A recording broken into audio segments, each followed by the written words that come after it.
I see the live indicator. Looks like we are live.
So are you remembering whatever the setting was, Bruce, that meant that I would not hear the live stream through your computer?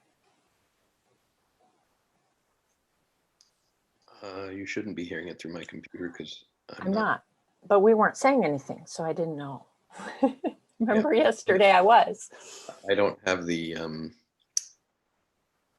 don't even have that YouTube screen up on my computer anymore, I don't think, but let me just, Okay. let me look and make sure. And then you can make me co-host and I'm going to mute. Okay. Should I do that now? You should. I will.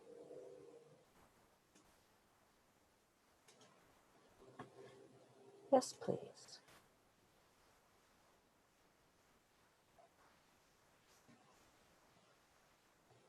So hello and welcome to our 10 early bird attendees. We're glad you're here.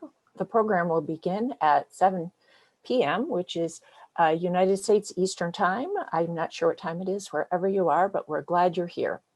We are also simulcast on YouTube channel Rotary 6400, Rotary 6400, no space. If you search on YouTube, you'll find the live stream there if that's what you prefer.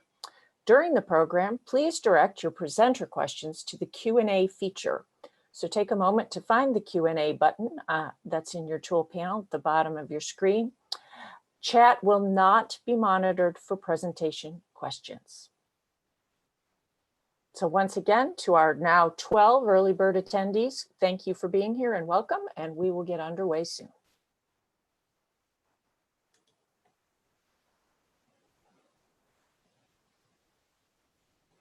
So that way people cannot turn on and off their.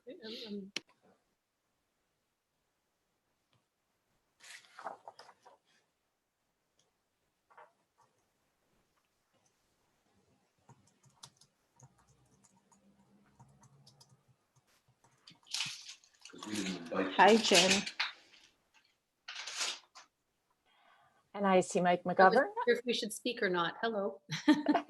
We are live, so we have 12 early bird attendees who have already joined the plan. So all of our conversations will be shared with those folks. Hey, Mike, nice to see you.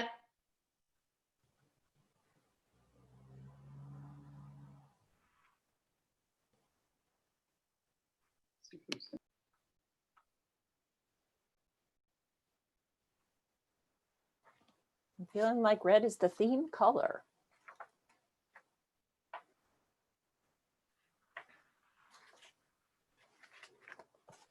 Liz, last week we did like just a mic check with each of the panelists as they came in. Okay. Mike, say hello to us, please. Mike McGovern, can you hear me?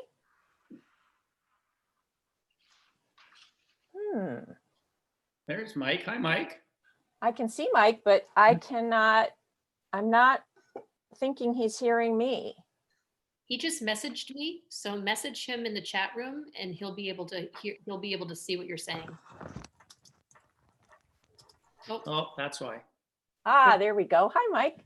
I had forgotten that I had plugged these in for my last Zoom, and I was hearing something in the background. I couldn't hear you guys, so anyway. Mike, Does that sound okay, Liz? It does. It does. Okay. I will Alright. just remind you that we are live, so our Okay. 16 early bird attendees can hear our conversations. Well, hello, everyone. Good to be with you tonight. good to be here. Good to see you, Nick, Good to see you, Mike. and Sue, and Bruce in the background, and Jen in the background. Hello, hello. Liz.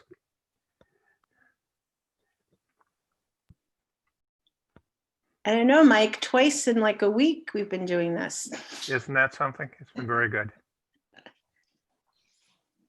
Does color work okay, Liz? It's perfect. Okay. I could have worn a polio t-shirt, but not my best look. I think it's an either or, you know, Yeah, I did either wear. the red shirt or the red background. Yeah. I see Mark Glass is with us. Hello, Mark.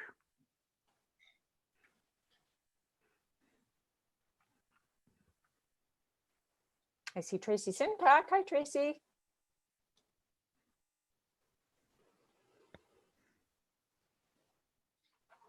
Hi, Liz.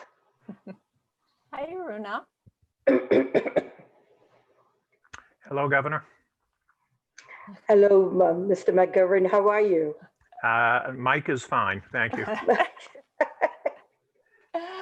I hear you just beautifully, Aruna. I will remind you that we are live at this time, so our 20 early bird attendees can hear our conversation. Thank you, Liz. How are you? I am well. And to our attendees, I will remind you that if you prefer a YouTube channel, or if you want to share the information with friends, because we are a sellout, we are simulcasting on our YouTube channel, Rotary 6400. That's one word, Rotary 6400. If you search that on YouTube, you will find the live broadcast. During the program, please direct your presenter questions to the Q&A feature. So take a moment to find that feature. It's in your toolbar at the bottom of your screen.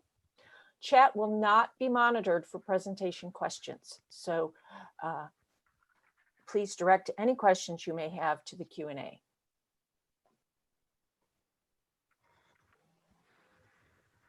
Liz, I have Yes. a question. I did have a light behind my computer, but it keeps falling off. Can you see me okay? Yes, you look just great. Okay. I don't need the light at the back. It I keeps think you're fine. falling off. I don't know. Okay, thank you. We'll find a better clamp another day. Thank you. Yeah, I don't have my light on tonight. Would you rather have it? That's apparently I plugged this in instead. Yeah, if you could get a little more light on your face, that might be nice. You're Okay. a little bit in shadow. I'm going to transfer to regular sound and take this off. So Okay. okay. Let me hide my video for a second while I do that.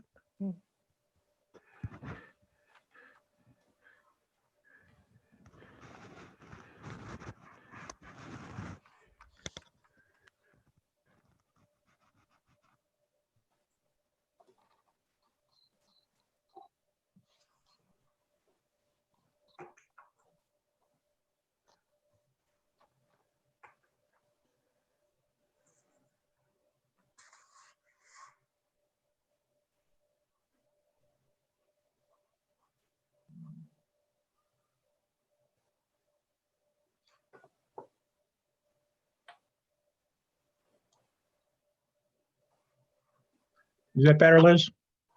Oh, yes. Good.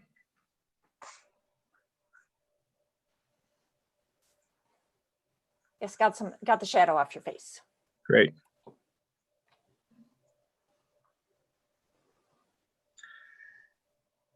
I need one more USB connection.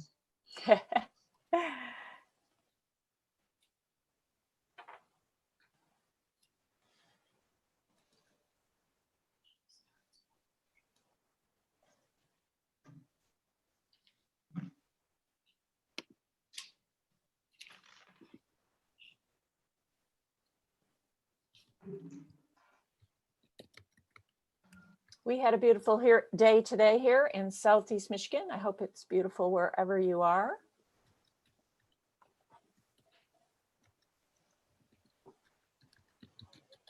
I think it was a gloomy day in Windsor. It seemed Aw. like a gloomy day.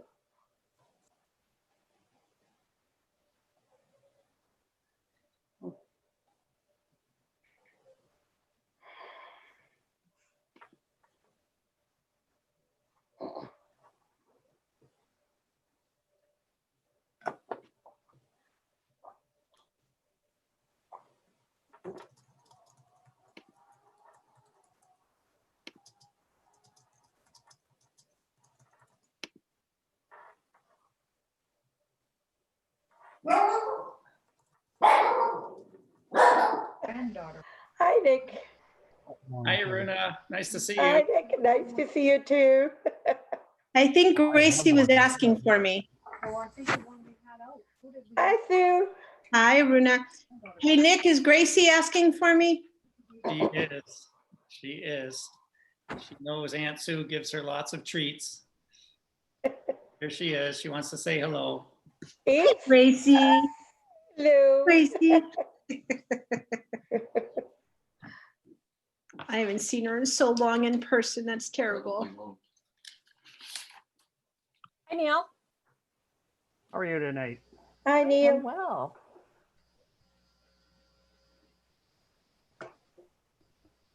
Nicholas, did you golf today?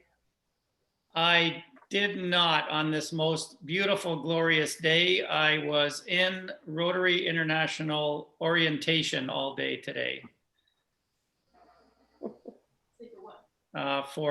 For Jen's president year, we have 2 weeks of orientation, so they're trying to whip me into shape on how to be a good partner.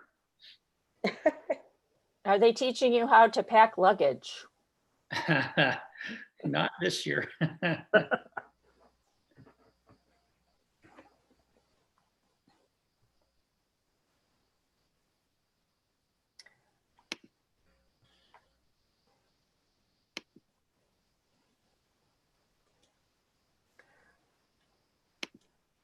So hello and welcome to our early bird attendees. We will get underway shortly at the top of the hour. This program is also being simulcast on our YouTube channel, Rotary 6400.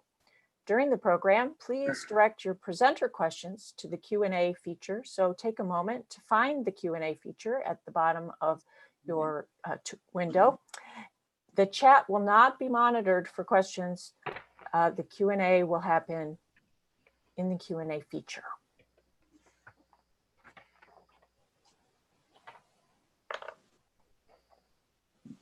Liz, you want us to keep our chat room?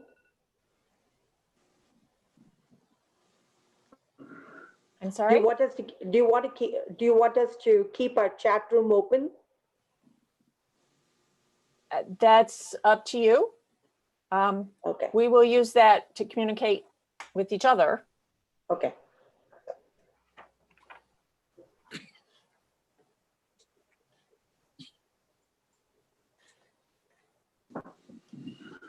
This is the one that did the brochure. Hello, John. Hey, how are you? I am well. Good. And hello, Ed. Hello there.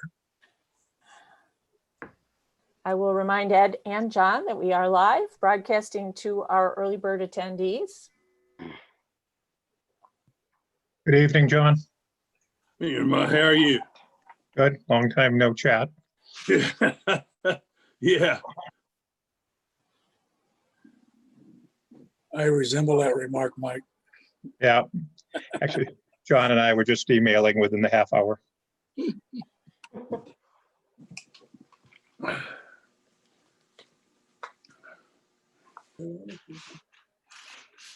It's Jennifer Jones' husband. She's the Indian. It's been on. Hi, John. Nick, how are you, buddy? I'm very well. Nice to see you. You're looking well. Well, I'm trying, buddy. I'm trying. Yeah. How do I go from here? Hello, Ed. Hi, Ed. Nice to see you. I don't know. John, I have you signed in twice. Who, me? Yes. Well, I don't know how that happened. I only just now signed on. Interesting. Oh, that may be Will Wilkinson. Yeah. Ah, Well, maybe better. It's me. okay. I chatted with him this afternoon and I sent him the link. And so that he's going to have to pretend to be me. So when they get to my turn, he'll do my presentation. Okay. Exactly. What's up? Which one? So the muted one. Click. And I asked Sue to send him an invitation because after I realized that that was a private invitation, supposedly. Okay, so click on the muted one and more. And make an attendee. And roll to attendee. Hold on a second. Liz, Yes. we can change the second connection, that's John's name, for Wilf to be change role to attendee, if that would be convenient. Okay, that would be fine. John, you're not having Will participate, is that correct? No, he's He's not just joined. participating. I was joking. Okay. Thank you. Thank you, Sue. Okay, I'm going to rename him first so that we all know who it is. There we go. And I'm going to go ahead and make you an attendee now. Nice to see you. Nice to be here. All right. Stand by. All right, there you go. John's still.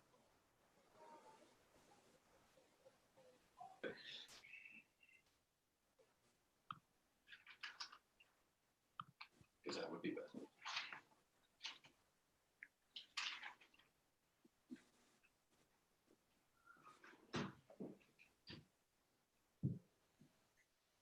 164 participants. That's great. 172. Climbing right up there. Yeah. That's wonderful. Registration was very, very brisk, especially the last couple, 3 days.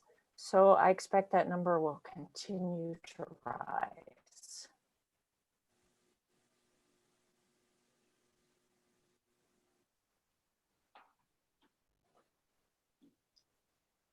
That's great. 172.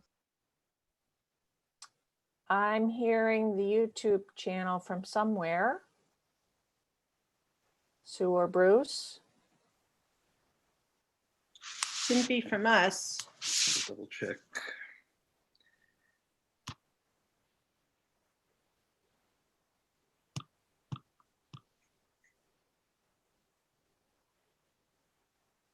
I only heard one phrase, so not sure what happened there. Somebody has it on.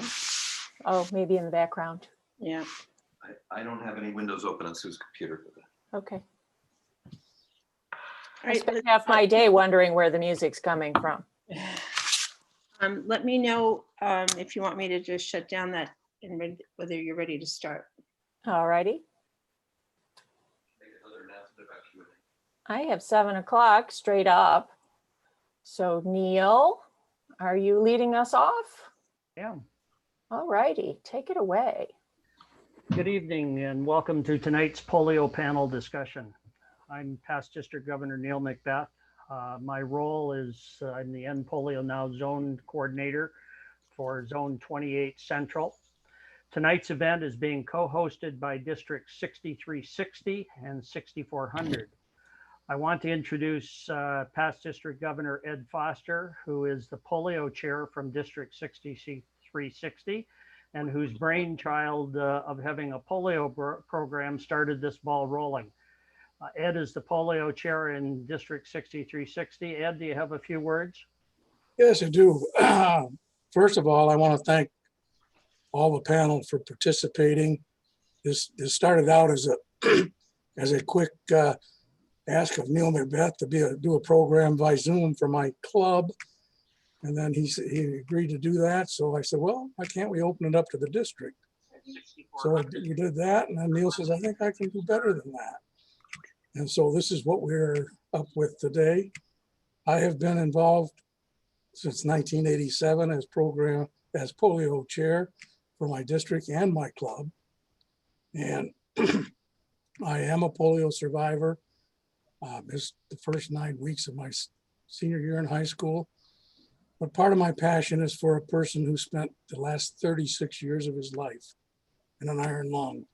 And I became very close friends with him. My church and Rotary put together a team of men that would move him in and out of the iron lung for about 22 of his last years. So I have a reason for being here tonight. Thanks, Neil. Thank you very much. Thank you, Ed. At this time, I want to thank past District Governor Liz Smith from District 6400, who moderated the pre-panel discussion leading up to 7 o'clock, and who also is our technical advisor for this webinar. She's done an amazing job preparing us for tonight's program. Also, Bruce and Sue Golson, who managed the registration for us. Tonight's panel is being moderated by Dr. Nick Krajicic from the LaSalle Centennial Rotary Club.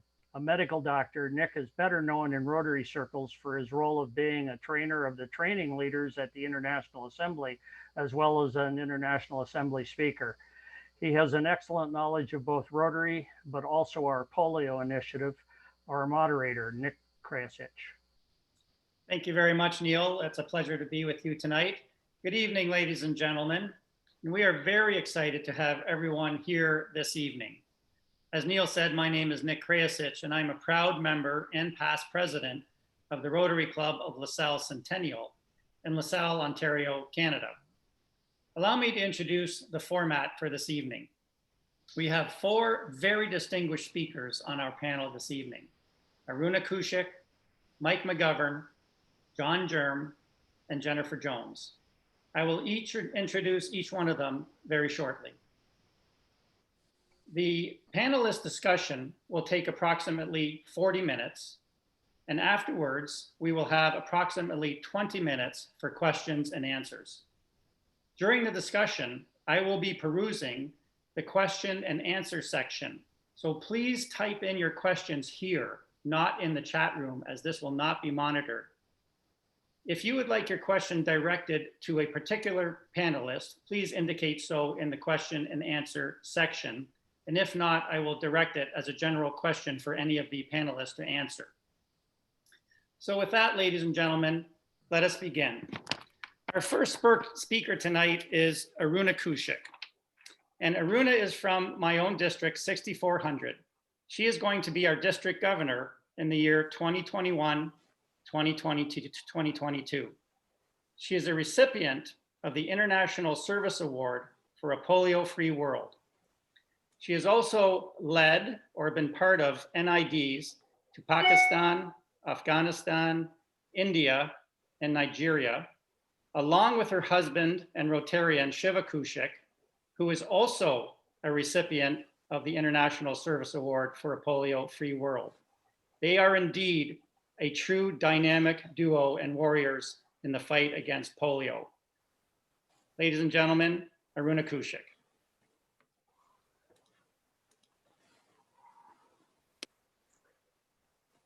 Good evening, everyone. Thank you, Nick, for such a wonderful introduction. And thank you to Neil Macbeth and Ed Foster for offering me this opportunity to share my thoughts along with these distinguished panelists. I would like to start off with this quote. There is an electricity supply line, but no electricity. And there is no electricity transformer in the area. We have no mosquito kits and no spray against mosquitoes is arranged for us. Our children die of polio, malaria, or the heat. These words of a village elder resonate in my heart even today when I think of what the name Polio Plus actually means. When we plan our trips, we explore with the polio chairs, the staff at the ground, and the polio workers The other needs that come into play when we do these polio trips.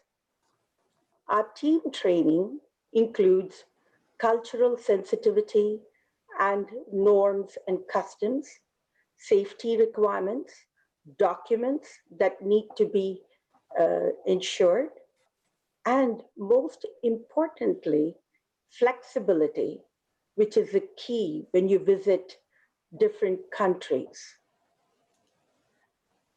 When we planned a trip to Afghanistan, we were very aware of the cultural norms and the norms that exist between males and females. Our AG, Dost Mohammed, was excellent in providing guidance. We woke each morning to the sound of the muezzin's call of prayer and the sound of bullets in the distance. But we were safe. Those that made arrangements for a half a day NID at the local hospital. We went to a crowd of babies and parents sitting, waiting for us to vaccinate for the half-day NID. The man on the right that you see in the picture looked at me and offered his baby to me. I dropped the 2 precious drops in his mouth. And as I looked up, I saw a tear in his eyes. He put his arms around me. It was pure humanity. Aziz Memon, the Rotary Foundation trustee, and his polio workers are relentless in the eradication of polio. Pakistan has just completed 7 days of polio NIDs to take over from the COVID pandemic that they have suffered through. Generally, we have 3 days of NIDs and 1 extra day so we can catch the children who we have missed. Here, next, creating polio pathways was our slogan. We realized, working with the ground staff, that when we offered mosquito nets, the parents would bring their children to the camps. We were able to get thousands of children vaccinated. We have vaccinated children in buses, trains, truck stops, schools, slums, and in any area you can think about. The story of Pakistan in the training center is very heartwarming. On the right, you see a picture, and I had just finished talking to the polio workers and thanked them for their work and their dedication and their courage. A polio worker came up to me, took my hand, and put it to her forehead in thank you. I asked her why, and she said, and you see the man circled in the picture on the right. He had been refusing to have his grandkids vaccinated. After he had finished, he invited us to vaccinate his grandkids. And the picture that you see on the left are the kids that we vaccinated in Pakistan. Dr. Tunji Fanshaw is just been named one of 100 Time magazine's most influential people. He is a wonderful man. I was introduced to him by Bob Scott at the Toronto Convention. We negotiated and talked, and we worked on all the documents together. And we had a few flexible turns with the NID dates, but we accomplished polio immunizations in Abuja and Kano. Here in Nigeria, the Polio Plus came front and center. We distributed millet, powdered milk, cookies to the displaced persons camps of the Boko Haram terrorists and in the clinics. In Kano, when we walked into the clinic, we saw these children and these babies. The lady on the right, wearing the purple hijab, started speaking in Hindi, and I was surprised. As I vaccinated her baby, she said that her husband refused to vaccinate her child. She wanted to protect her child. So she came with her child, spoke to the head chief, who agreed to talk to her husband. And she laughed and said, when her husband gives permission, she will continue and come back and get her baby's toe painted purple. Ladies and gentlemen, this was the courage of a mother. We all understand that. We are Rotarians. In these trips, we build a bond that is priceless, that lasts a lifetime. Giving is in our DNA. It is in our mission statement. Together, we see a world where people unite and take action to create lasting change across the globe, in our communities, and in ourselves. Ladies and gentlemen, today is more important than ever that we continue this fight and thank the world that we can save our children from polio. We are not just this close. In my mind, we are just a snap away. Thank you for listening and allowing me to share my experiences. I appreciate it.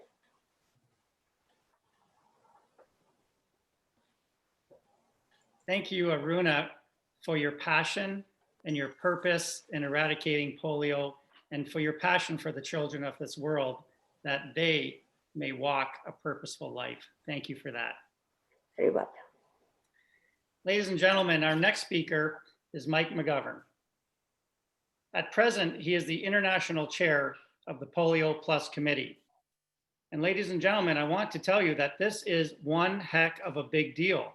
Mike sits in meetings at tables with prime ministers, presidents, the Bill and Melinda Gates Foundation, leaders at the World Health Organization, UNICEF, and the CDC. As well, he was a trustee of the Rotary Foundation in the year 2012 to 2016, and he was a Rotary International Vice President in the year 2007 and 2008. Mike is truly one of our most amazing people in the world of polio eradication.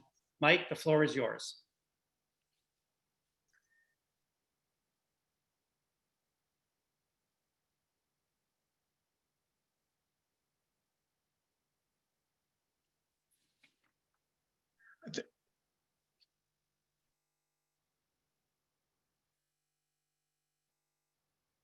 Thank you very much, Nick, and sorry for the little delay getting my slides up. The organizing group tonight has asked me to present an overview of where we are now, where we've come from, and where we're going. They had some specific questions, and that's what I plan to address in the 8 minutes or so that I have this evening. If you look at this slide, together, it's all about working together. It's all about impact, and it's all about action. And we've gotten as far as we have because Rotarians are truly people of action, and because we've worked together with other parties to do it. And we often focus, and we see on Facebook and otherwise the focus on the number of cases every week.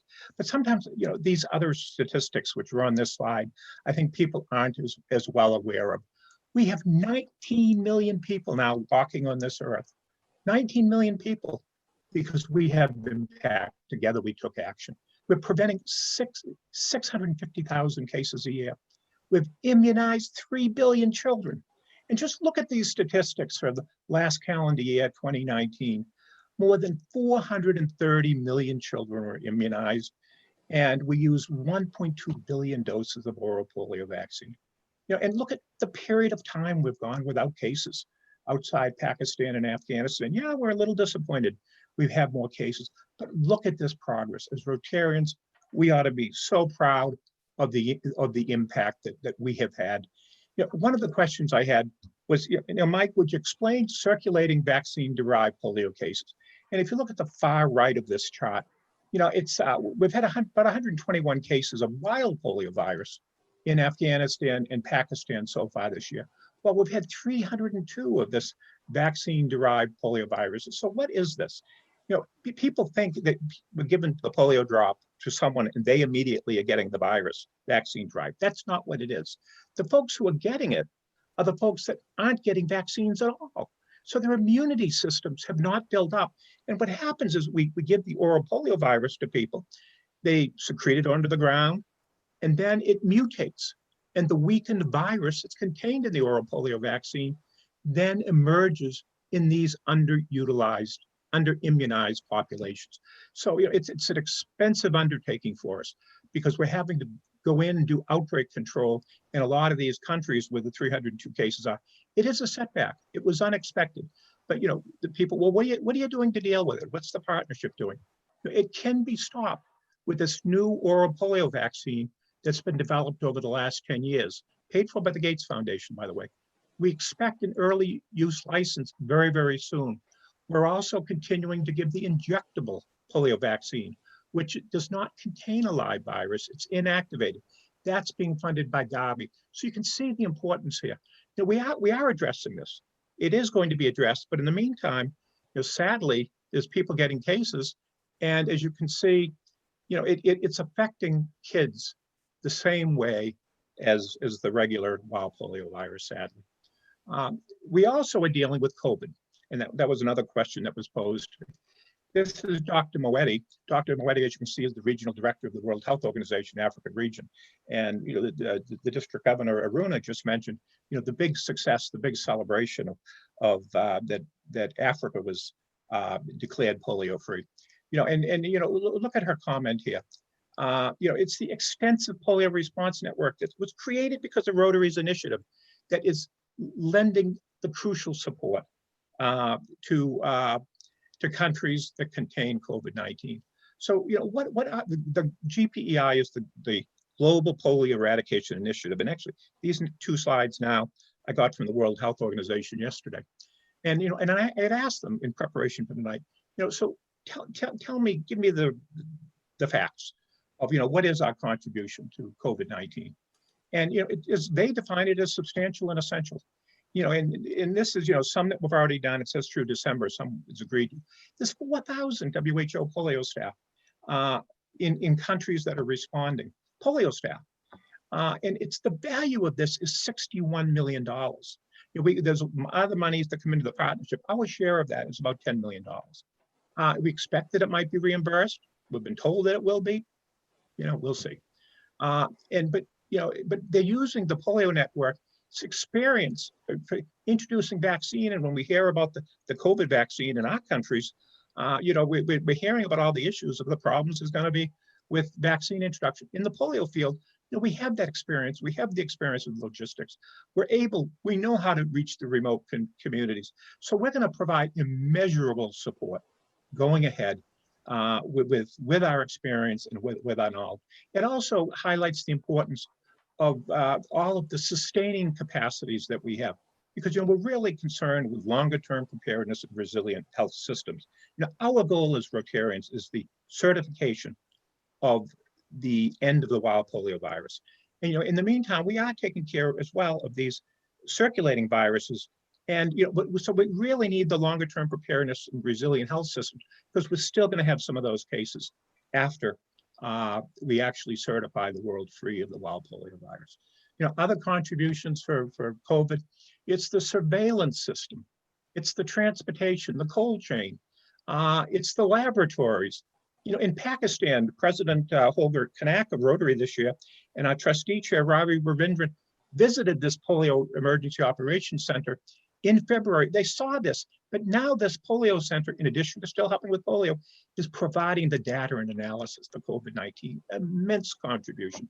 You know, it's an opportunity for us to further polio transition, which means, you know, eventually, you know, with polio, we want this network supported by countries to make sure we keep polio out, and also that we have integration. You can see all these things we're doing in Yemen as well. So, you know, going forward, you know, we still have, you know, we focused on Pakistan and Afghanistan, but, you know, technically these countries are in the area that has not been certified free of the wild polio virus. These are all important countries. You look at them. Fortunately, none of them except for the two countries have had the two cases, but there's a population of 583 million. You see a few of them are actually in Northern Africa. So, you know, so we talk about certifying the Afro region, but technically, for those of you that follow these things, there are still a few countries in Africa. So what do we need to do to finish the job? You know, Rotary's done a wonderful job advocating the governments of the world, particularly in the endemic countries, the African countries. It was in large part Rotary, but working with our partners to convince the countries to take on these programs. John Germ's going to talk about the goal and the match. I'll defer to him on that. We need, as I mentioned, to stop the vaccine-derived cases, and everyone needs to, you know, look at these websites to find out more about polio.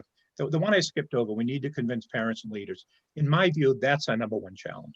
That is how we're going to eradicate polio. You know, we need to work with groups, anti-government elements in some countries, but most of all, and why I included this picture, this is a woman in Abuja, and we were doing the immunization activity there, and she arrived late, and she came running in all apologetic, can I still get my kid the polio vaccine? You know, you look at that smile on her face, and you know, you know, I ruined the picture, but you know, you know, sometimes you wonder if you get thanks for what you do. You know, all you need to do is look at that woman's face. And if we get every mother, every father in Afghanistan and Pakistan to think the same way this woman does of the importance of immunizations, you know, we're going to get there very soon. So, you know, we need to remain confident we're going to eradicate polio. We've had tremendous success. We have a few challenges right now, just like everyone else does in the world. But, you know, Rotarians are passionate, they're resilient, and they have the persistence and patience to get this done. So thrilled, Nick, to participate with you today. And I truly want to thank all the Rotarians and other friends of Rotary on tonight's call for their support. So thank you, Nick. Thank you very much, Mike. That was absolutely such fantastic data and passion. And we want to thank you again for all your efforts and your career really in the eradication of polio. Reminds me of the importance of vaccinating, you know, our children, not only our children, but to get our vaccinations of adults as well. As a general practitioner in Canada, I'm still seeing more and more vaccine hesitancy. And I think it's happening in North America and in the globe. And if I may offer some personal thoughts on that, and you may encounter people globally or in your community who have questions about the safety of vaccines, whether it's polio or any of other vaccines that we have. In my experience, when you're dealing with people who have vaccine hesitancy, I think the best way to deal with them is with kindness as opposed to hostility, really to have an open conversation. And I think to ask them questions, why is it they have their views that they have, and then base your arguments on science and data, which there is plenty of it out there. And a lot of times these folks are given misinformation and false data from various social media sites. And so I think it behooves us to be kind to them and have an open dialogue and present data and science to present to them. And I think Mike has got his hand up and would like to comment. Yeah, just quickly, Nick, you're absolutely right. And our challenge truly is that they not see this as our program, that they see it as their program. And if we can have them totally embrace it as their program, we're there. Really good advice. Thank you very much. And as Mike showed on one of his slides, we are 99.9% of the way there, but we have to finish the job, and that is going to take some money from us. You saw that Rotary is committed to $50 million a year over the next 3 years, and the Gates Foundation will match that. So I just want to remind everyone that if you're so inspired to eradicate this disease with some donations, please visit rotary.org/give. Thank you for that. Ladies and gentlemen, our next speaker is John Germ. And John Germ is one of my good friends in the Rotary world. He is currently the chair of the End Polio Now Countdown to History campaign. He is the trustee of the Rotary Foundation chair-elect in the year 2020, 2021, and he was Rotary International president in the year 2016, 2017. It gives me great pleasure to give the floor over to John Germ. Thank you very much, Nick. All of a sudden, I've got a dry mouth here. You know, Eleanor Roosevelt once said that the future belongs to those that believe in the beauty of their dreams. And I ask you to think back to 1978, when Sir Clem Renoff, who just recently died, had the idea that we could have a polio-free world.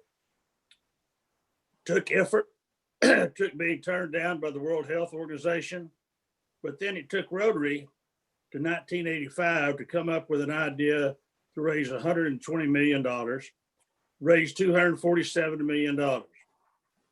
Then in 2007, in November, the Gates Foundation came on board and became a partner with Rotary, WHO, CDC, and UNICEF by issuing Rotary a wire transfer for $100 million.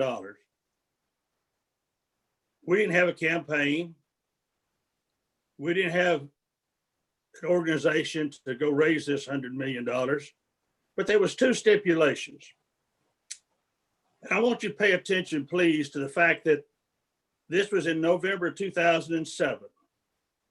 The first stipulation was that we needed to raise $100 million by 2010. But the most important stipulation was that we spend that money by December the 31st of 2008. Now, who else could have that much confidence in Rotary? Who else could have that much confidence to say, here's $100 million, you spend it.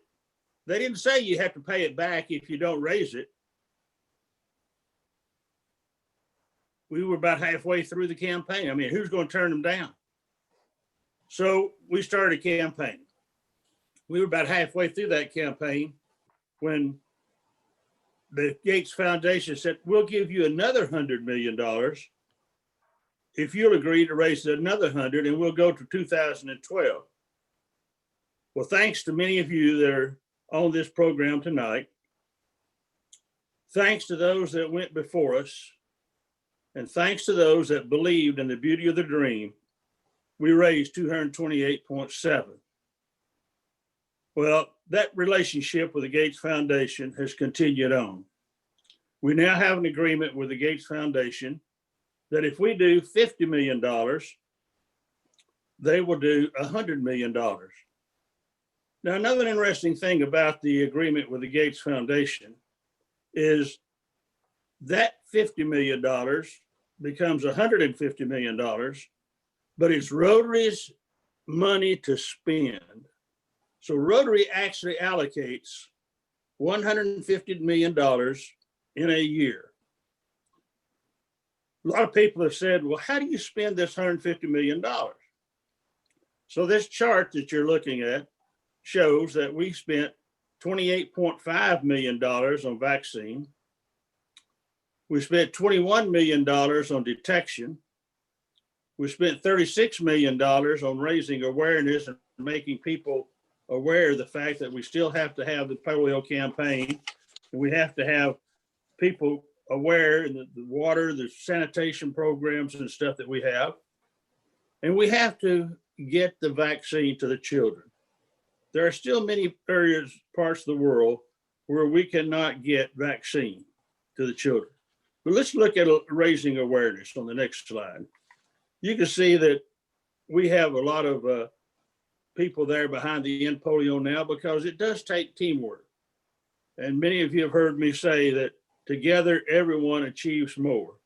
The reason we're here where we are today with eradication of polio is because we work as a team. You see a billboard sign there, World Polio Day, and Jennifer will talk about World Polio Day in just a few minutes. We talk about detecting disease.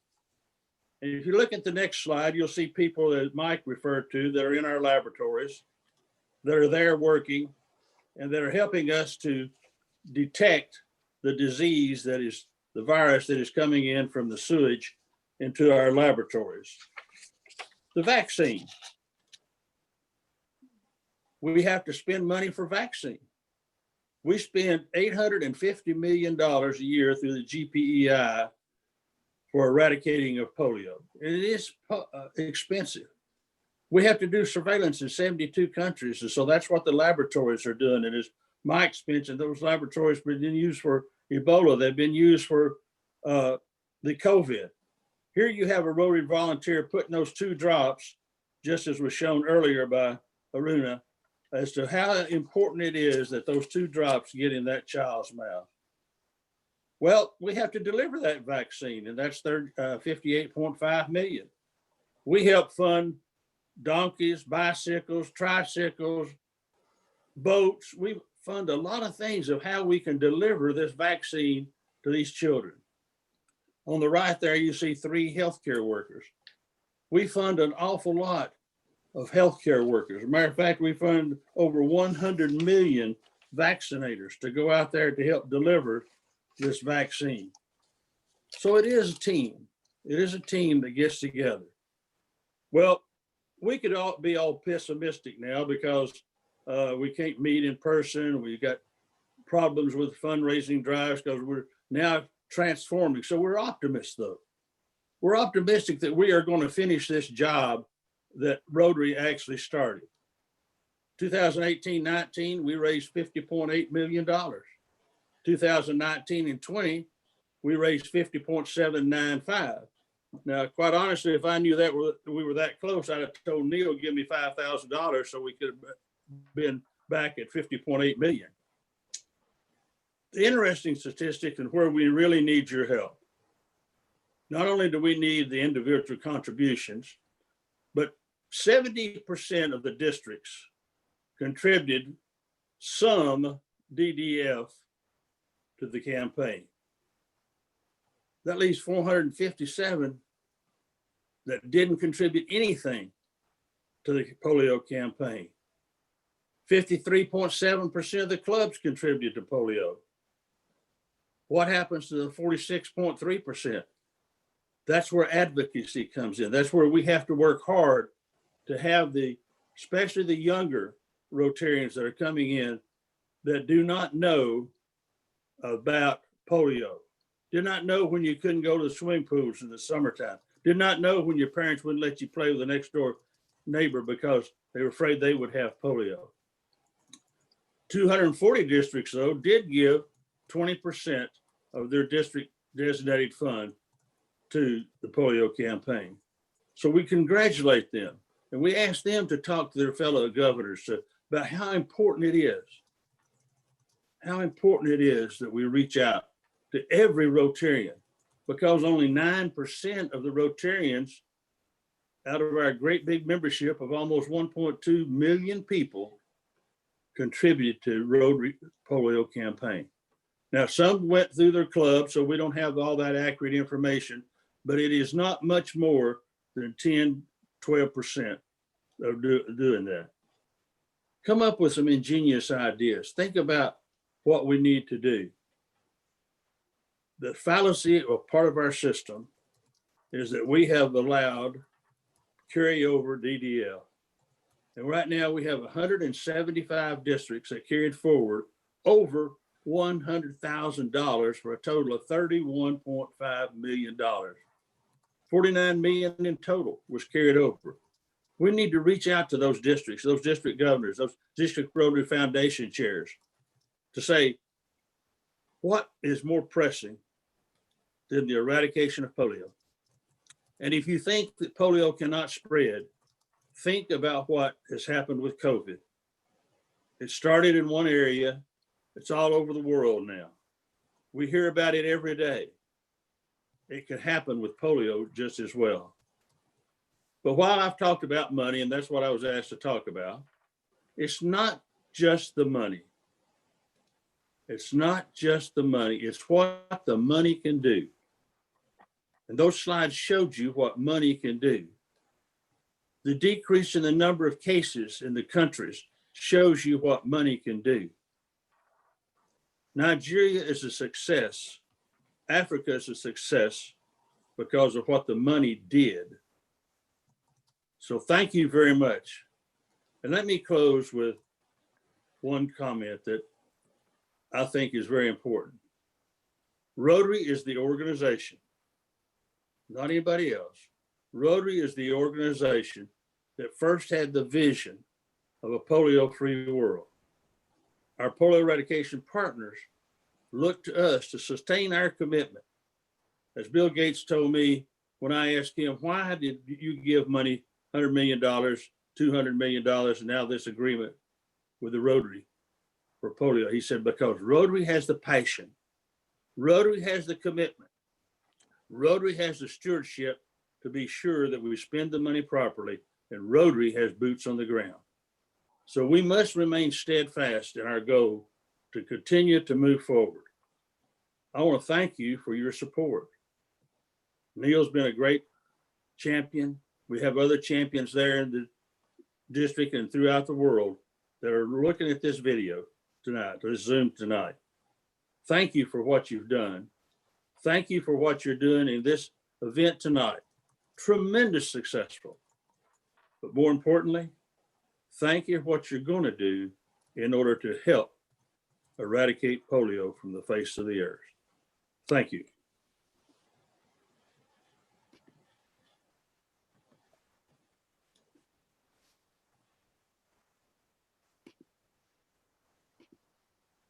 I think we lost Nick. No, I'm right here, John. Thank you. My index finger was a little slow on the draw, but thank you very much for those very poignant and apropos comments. And you're right, Rotary is the organization that is trusted, and we will get the job done. And I want to just relay a quick story about ingenious and out-of-the-box thinking for polio fundraising. A couple of years ago, Jack Nicklaus was the keynote speaker at the Atlanta International Convention. I had the privilege and honor of meeting him. And for those of you who don't know, I'm a golf nut, and Jack Nicklaus is my hero. I had the opportunity to ask Jack Nicklaus if he would do a one-day fundraising for polio. And my thought at the time was to raise $1 million to have 4 golfers who wanted to become AKS members raise $1 million. And this was out of the box thinking. And Jack Nicklaus said, for $1 million, I will absolutely do it. Short story, we ended up with 8 golfers. We raised $5.25 million with the Gates match in one day, ladies and gentlemen, and that all went to polio eradication. So I'm challenging you to think out of the box for experiential fundraising. We all know or have contacts who know celebrities, sports people, famous chefs, actors, etc. And what a great opportunity to bring them into the Rotary fold and to educate them about polio and to raise needed dollars for that. So just a thought, I'm going to leave that with you. Ladies and gentlemen, our last speaker tonight is Jennifer Jones. She is currently a trustee of the Rotary Foundation. She will be our Rotary International President in the year 2022-2023. She was the Rotary International Vice President in 2016 and 2017 when John Germ was the president. She is presently the co-chair of the End Polio Now campaign to History campaign, End Polio Now Countdown to History campaign. And lastly, she is the woman that is the love of my life. Ladies and gentlemen, I give you Jennifer Jones. Well, that's quite the introduction. I don't get that one every day. Anyway, I just want to first and foremost thank all of the people who have been presenting on this call. Your spirit, your passion, your drive to get us across the finish line is nothing short of extraordinary. And that golf tournament with Jack Nicklaus that Nick just referenced, that wouldn't have happened without the artistry of John Germ and how he was able to put that together. Now, I have to say, and I don't think this is going to be a surprise to anyone, on the call, because I'm going to switch gears here a little bit away from the emotive into the practical. And the surprise that, like I say, will probably not shock anybody. In high school, I was a cheerleader. Shocked? I think not. And so what I want you to do is I want you to get out a pen or a pencil and a piece of paper. And if it's far away from your computers, don't stray, just listen. But I want you to write down 4 words: host, write, WRITE, share, and view. These are things that we need to be thinking about right now as we embark on World Polio Day in just a few weeks. Now, in terms of hosting, last year we hosted over 5,900 events as an organization across the globe to promote World Polio Day. Not only did it raise critical funds, but it also raised absolutely critical awareness for our efforts. We had notables from all of our polio ambassadors who weighed in and added their voice to all of our social media, which turned into literally hundreds of millions of people who understood what we did because of that extended presence that happens through all of their different networks that they bring to the table. So host, that's the first word.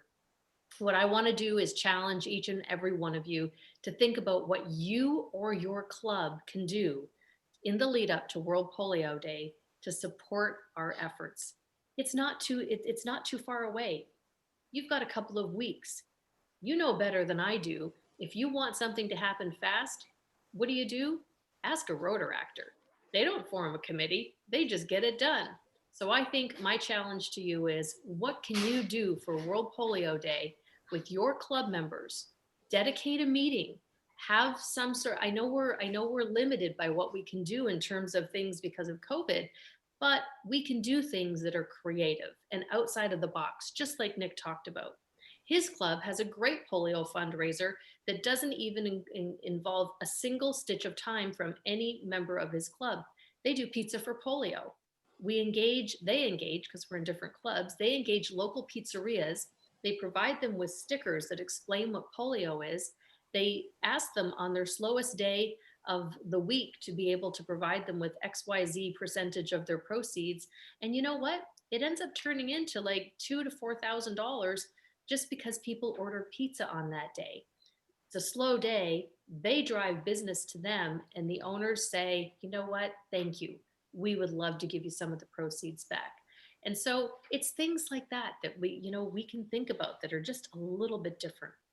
So that was the first one, host. Write, that was the second word. What I want to challenge you to do is I want to challenge you to write to your local government officials. I want you to thank them for the commitment that they have made to providing funds for our efforts. I know that we have people from all over the world who are on this call, but most specifically, we have North Americans on this right now from our home zones. In Canada, we have been working hard with our government and our international development minister, Karina Gould. I've met with her along with others, with Wilf Wilkinson, who is on the call. Hey, Wilf, shout out to you, buddy. And we've met with her. And just a few months ago, the Canadian government came through with $190 million for polio eradication because they understand what it means. They know that we're in it to win it, and they are helping us get across the finish line. The United States government has come forward in just even more magnificent amounts. But what we need to do, because it's one of the most incredible bipartisan initiatives of our time, it crosses party lines. We need to say to them, thank you, because it's the children who are going to win, the globe that is going to win. Polio is not. And that's the message that we need to make sure that we get out to them. So regardless of your political affiliation, and I know we're a non-political organization, write to your local politicians and say thank you. Ask them to help you write an op-ed piece for your local newspaper. And that's part of the next word, share. There are so many tools that we can go to on endpolio.org, a whole polio world, End Polio Now toolkit that you can access that will give you news releases, templates, everything that you could possibly want to make a people of action ad that you can put onto your social media. And I want to encourage you to use things like hashtag End Polio, hashtag World Polio Day, or if you're tweeting at End Polio Now. These are different monikers that we can use in the social media world that when we all use them, it amplifies our voice. And the final word is view. On October 24th, we want you to watch our World Polio Day update live. But I have a secret weapon for you right now. If you register, RSVP your event before October 15th, you will get a downloadable file in advance of that you can show your club at any time. It's kind of a secret VIP thing. And if you want that, all you need to do is go to endpolio.org, register your event, no matter how big or small. Have an event for 2 people in your house. That's an event. You know what? Tell your friends and maybe they'll make a donation. So do that, go on and get that early access to that event. And the last thing that I want to leave you with is a very special announcement about a new fundraising mechanism for Rotary. And this one is a game changer, ladies and gentlemen, for our organization, quite candidly, across the board. How many of you, and I'm going to ask for the virtual hand up because I can't see any of you right now, but how many of you have ever seen a virtual fundraiser for one of your friends on Facebook? Yep. How many of you have contributed to said friend who asked for something on Facebook? Yep. Probably a good majority of us. Well, I want you to Google Raise for Rotary. It is a new fundraising opportunity that has just launched. Right now, the only way that you can do it is through North America, and it is going to expand to the rest of the world in the very immediate months to come. But you can go on there right now and you can create a fundraiser for End Polio Now. It's very easy. Believe me, it navigates you through the whole thing really, really easy. Raise for Rotary. And you know what? If you just put it out there and your friends and family happen to give you $5 or $10 or $20, imagine if we all did that. You know what? That's really going to add up. So my challenge to you is to host, to write, to share, to view, and to go and find Raise for Rotary. I hope that you will set up some kind of fundraiser. I know that I'm going to do it and challenge my friends to support our efforts. And ladies and gentlemen, I just thank you profoundly from the bottom of my heart for what it is that you do. You logged on tonight because polio is something that's important to you. It's important to me. It's important to all of us who have participated in the call tonight. And we are not going to end until we cross the finish line. And you know what? It's in sight.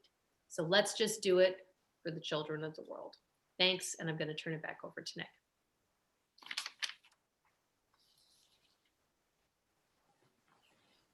Thank you very much, Jennifer. Ladies and gentlemen, we have an opportunity now for approximately 20 minutes, and there's still time in the question and answer section if you want to enter some questions for our panelists. We have maybe 3 or 4 questions entered thus far, so there is time to do that.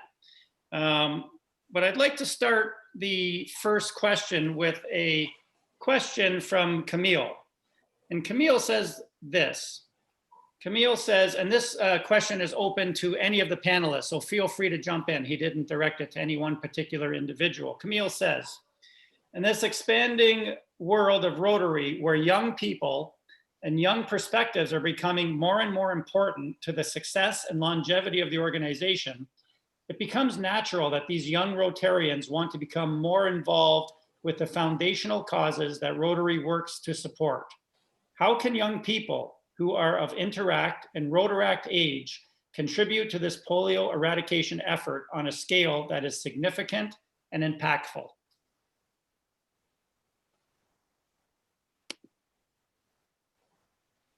Feel free for any panelists to jump in. Well, I'll start. You know, some of our most active out-of-the-box thinkers are the younger Rotarians, and Interact is very active within the school system, so they can help advocate they can help raise money through car washes, donut sales, cake sales, pie sales, and so forth. Rotaractors are a part of Rotary.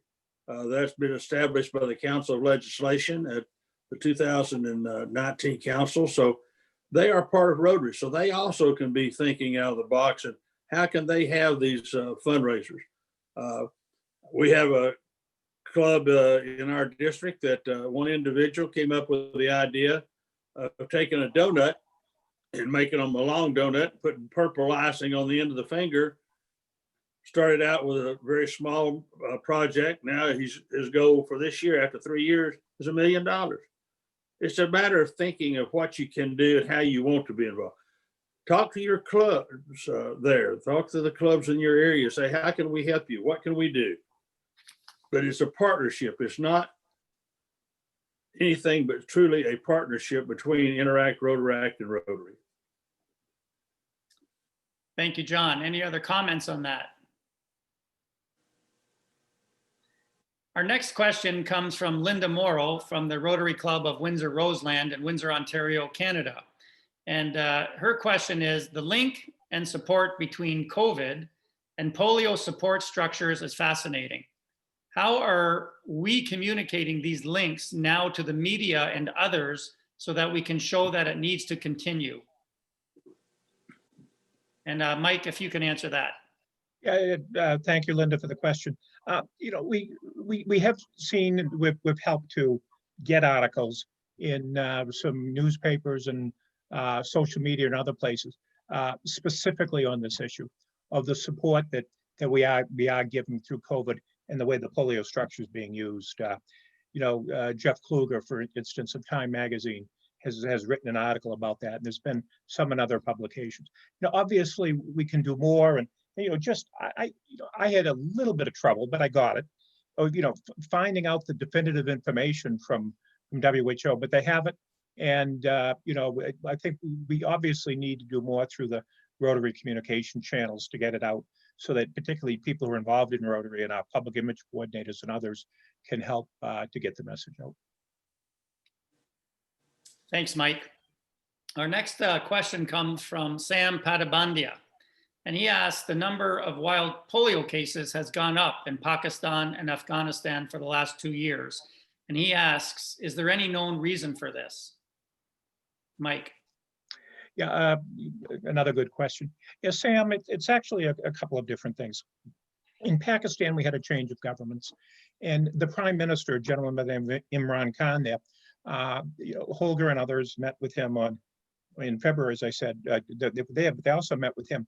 He said right out, his government dropped the ball when they had the transition from one government to another, took full responsibility for it. And so, you know, there was that whole issue with the change in government.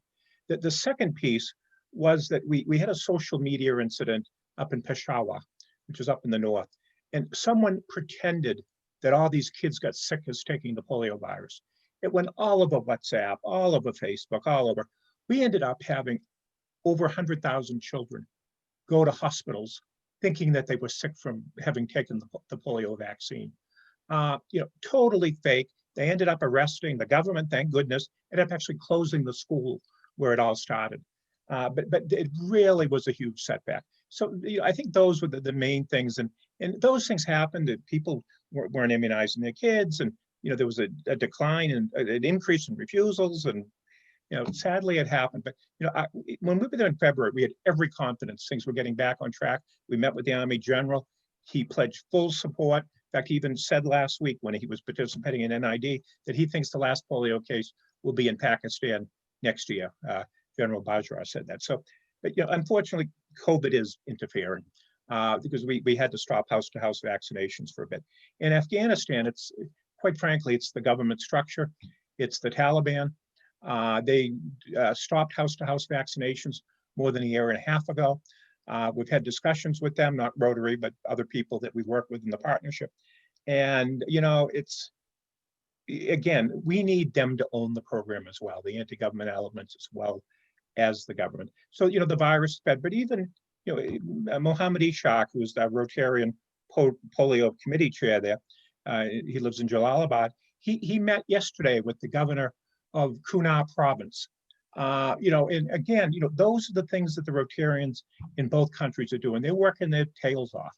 And every day, John and I get emails of all the activities. So, I'm confident things are going to get back on track. But I think everyone needs to brace themselves with the interruption we've had over the last few months. We are going to see a spike in cases over the next few months. But I pray, every hope is that with the government support, with some movement by the Taliban, the cases will go down in 2021, and that the Army General will be right. 2021 will be the last year for cases. Thanks, Mike. There's another question for you, Mike, and this comes from past District Governor Paul Street from District 9705, and he asks, how many countries have had significant circulating virus in the last year? Paul, by the way, who's one of our advocacy committee in Australia, they're mostly across Central Africa, from all the way east to west. We have circulating virus cases in Pakistan, in Afghanistan.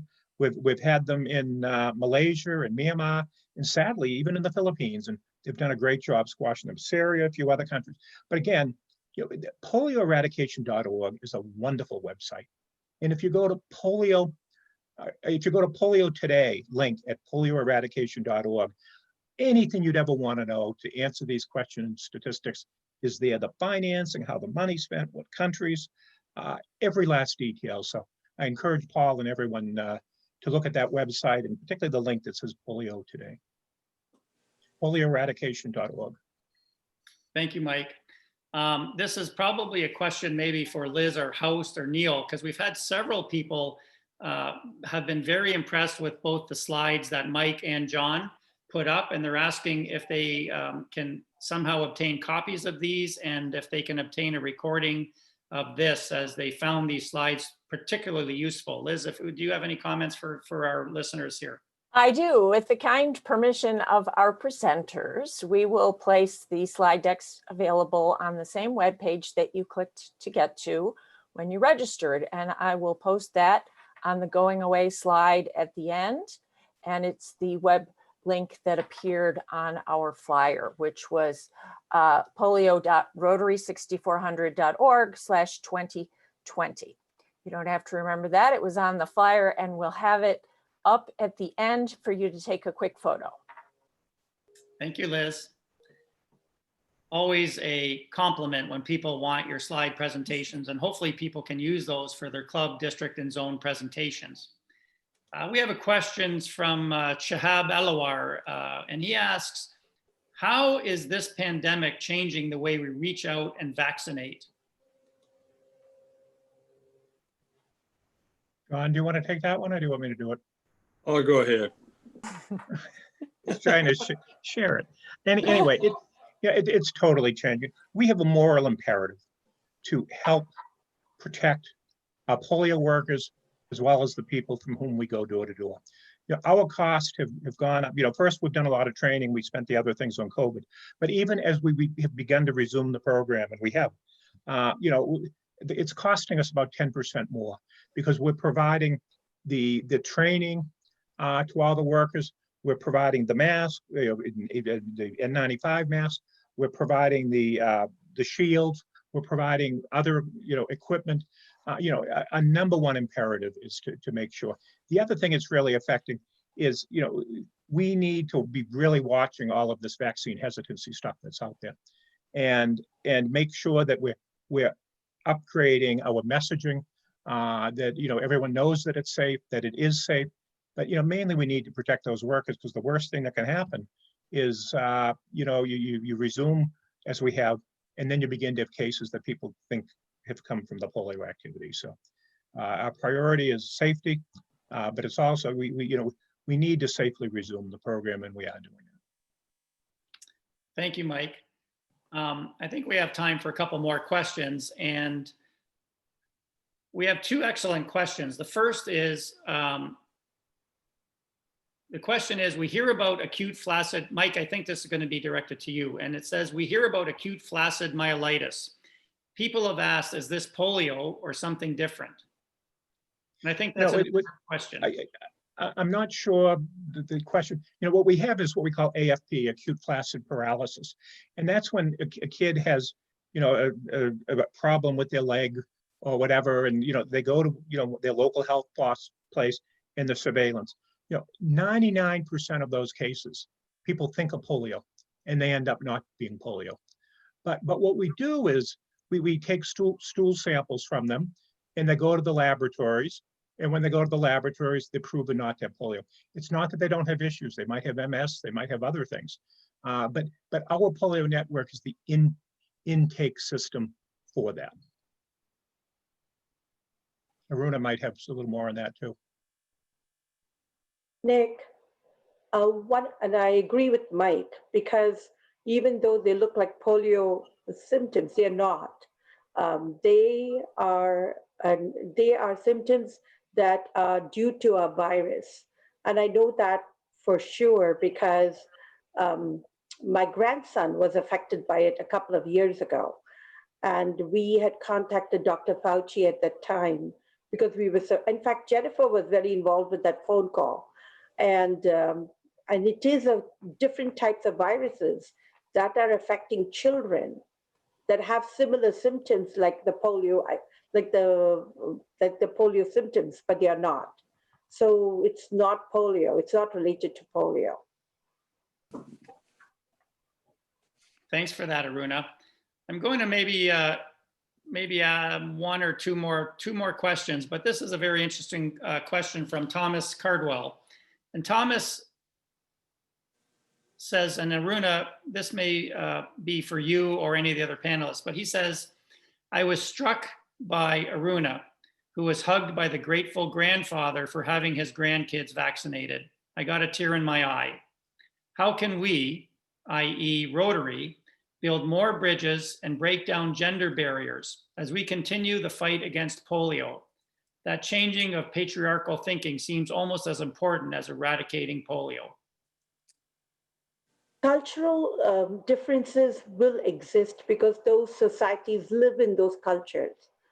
But my experience with my team, my husband and myself and the teams, has been that when you approach groups in those countries with the intention of doing good, and they know you're doing good to their children, the cultural, humanity comes forward and not they don't remember the cultural differences.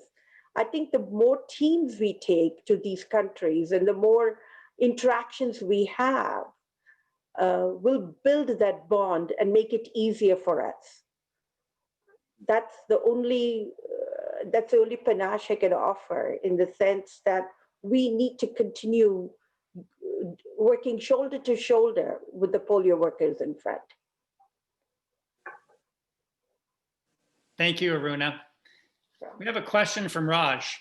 And Raj says, when a COVID-19 vaccine is ready, how will Rotary be at the table in the discussion for distribution?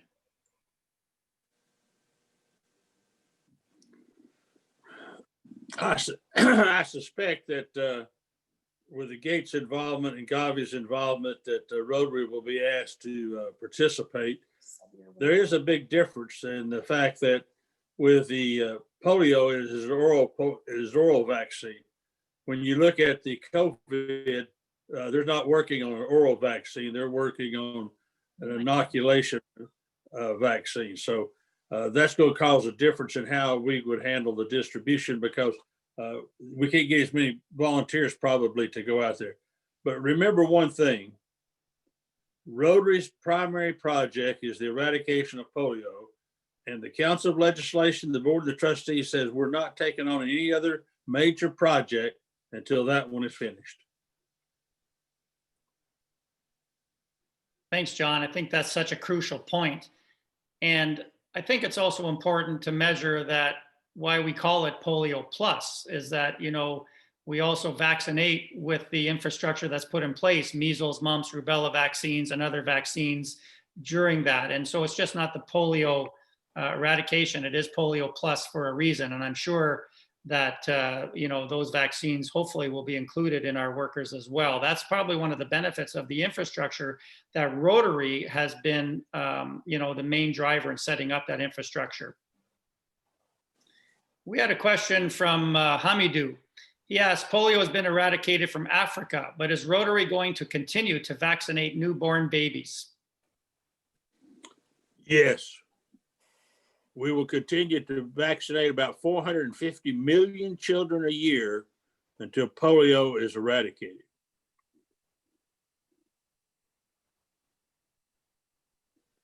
Worldwide. Yeah. Exactly.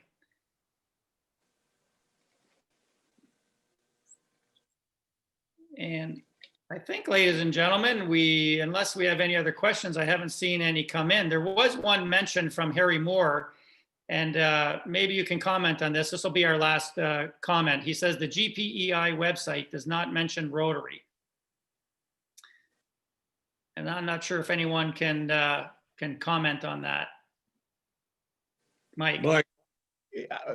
There's lots of mentions on the polioeradication.org of Rotary, including you can see how much money we've given over the years. You can see our involvement, our logos there. So, I don't know. Yeah. Yeah. Well, can I say one other thing? Of course. It has nothing to do with, I noted tonight that Jennifer's on the call. The first woman president of Rotary. And we also have Sylvia Whitlock on the call tonight. And Sylvia was the first woman club president, the first woman Rotarian. And it is such an honor to be on this call with all of the people still on it, but particularly with those two individuals. So I just wanted to say that. Nick mentioned that Sylvia was on the call. He noticed when he was scrolling through the room earlier. And I know that, like I said earlier, we've got people on the call from all over the place. But, Yeah.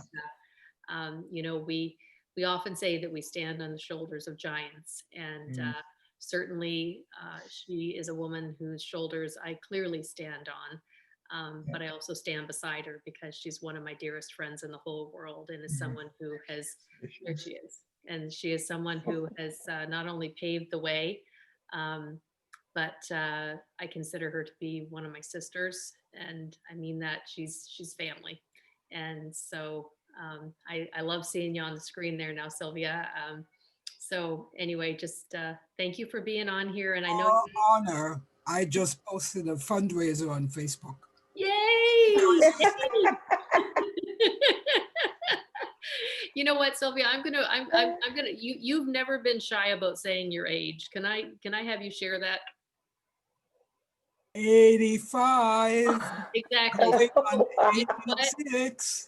So we say that Rotaractors are the ones who are going to start like these online fundraisers.